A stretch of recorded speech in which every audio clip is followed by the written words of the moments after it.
हरे कृष्णा। भगवत गीता की इस वीडियो में हम शुरू करेंगे तीसरे अध्याय का 26वां श्लोक। ये श्लोक भगवत गीता के प्रचारकों के लिए है। प्रचारक जो चाहता है कि दूसरे लोग भगवत गीता पढ़ें, जो चाहता है कि दूसरे लोग भगवत गीता फॉलो करना शुरू करें। क्या कहते हैं भगवान?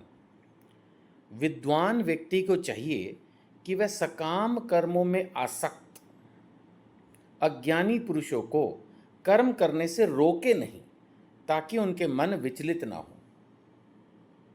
ये मेरा एक्सपीरियंस है। कुछ लोग जरा सा ज्ञान लेके बड़ी जल्दी टोका टाकी शुरू कर देते हैं। टोका टाकी करने से क्या होता है कि जिस पार्टी को, चाहे वो उसका बच्चा हो, छोटा भाई बहन हो, पड़ोसी हो, मित्र हो, कोई भी हो, वो उसको डिसलाइक करने लगता है एटलीस्ट इस बात के लिए कि यार तू अपने आप को ना ज़्यादा भक्त समझता है, या अपने आप को ज़्यादा ज्ञानी समझता है, पढ़ा लिखा समझता है।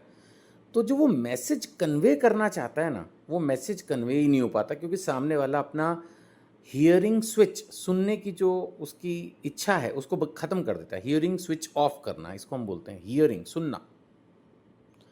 तो इसीलिए भगवान ने भी भगवत गीता के श्लोक में हमें ये मैसेज दिया है कि विद्वान व्यक्ति को चाहिए सकाम कर्मों में आसक्त अज्ञानी पुरुष को कर्म करने से रोके नहीं। आप किसी को रोकोगे, टोकोगे, उसको बोलोगे तू तो कर्मी है, तू तो आसक्त है, तू तो अज्ञानी है, वो कहेगा अच्छा तुझे ज़्यादा पता है।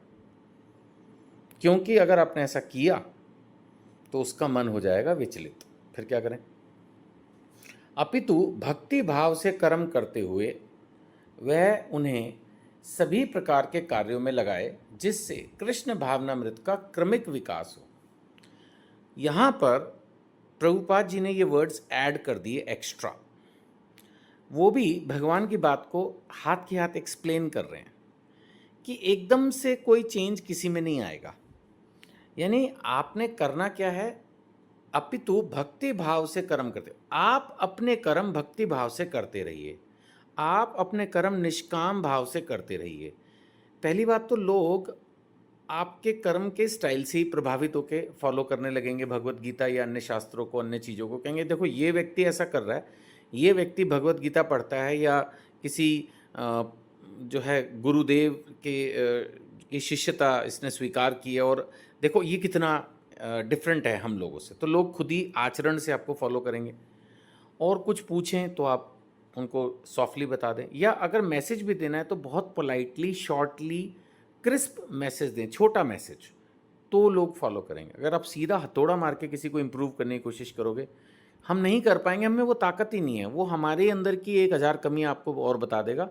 जो आप खुद कर रहे होगे अपने जीवन में, आप उसी से विचलित आप हो जाओगे। वो तो होगा, वो अपनी विचलन आपको ट्रांसफ़र कर देगा। So you have to be careful, you have to be slow, but you have to try, है ना। कोशिश तो आपको करनी है, छोड़ नहीं देना इस बात से घबरा कर। 27वां श्लोक भगवान क्या कहते हैं? जीवात्मा अहंकार के प्रभाव से मोहग्रस्त होकर अपने आप को समस्त कर्मों का कर्ता मान बैठता है, जबकि वास्तव में वे प्रकृति के तीनों गुणों द्वारा संपन्न किए जाते हैं। प्रकृति के गुण से यहाँ पर भगवान का तात्पर्य ये है कि जो कुछ हो रहा है कहीं ना कहीं मैं उसको कंट्रोल कर रहा हूँ। प्रकृति भी तो भगवान के ही अधीन है ना। होता क्या है कि जब हम कुछ भी काम करते हैं, स्पेशली अगर सक्सेस हो, तो हमें लगता है वो हमारी वजह से हुई, और फेलियर है तो वो भगवान, समाज या किसी और व्यक्ति की वजह से हुई। ऐसी बुद्धि है। चलो वो भी ठीक है, जब नॉर्मल है, सब लोगों के पास ऐसी ही बुद्धि है, तो वो भी ठीक है। बट ये सोचना कि जो कुछ हो रहा है ये मैं ही कर रहा हूँ, जो सक्सेस, जो सफलता हो रही है उसके लिए सिर्फ मैं जिम्मेदार हूँ, है ना। जैसे कोई भी, अगर हम एक खेल का भी उदाहरण लें, कोई क्रिकेट मैच है, अगर कोई प्लेयर ये सोचे कि सर मेरी वजह से टीम जीत रही है, तो कितना गलत है।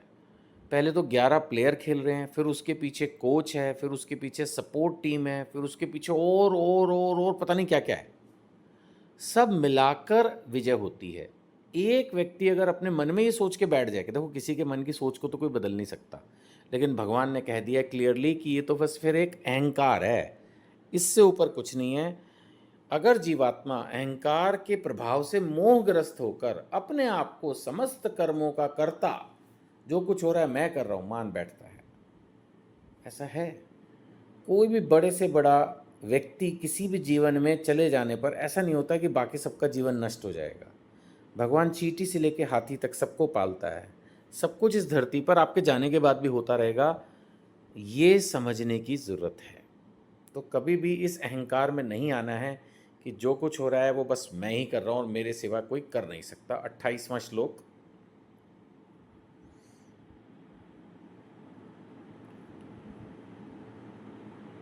भगवान कह रहे हैं, हे महाभाव, भक्ति भाव में कर्म तथा सकाम कर्म के भेद को भली भांति जानते हुए जो परम सत्य को जानने वाला है वह कभी भी अपने आप को इंद्रियों में और इंद्रिय तृप्ति में नहीं लगाता।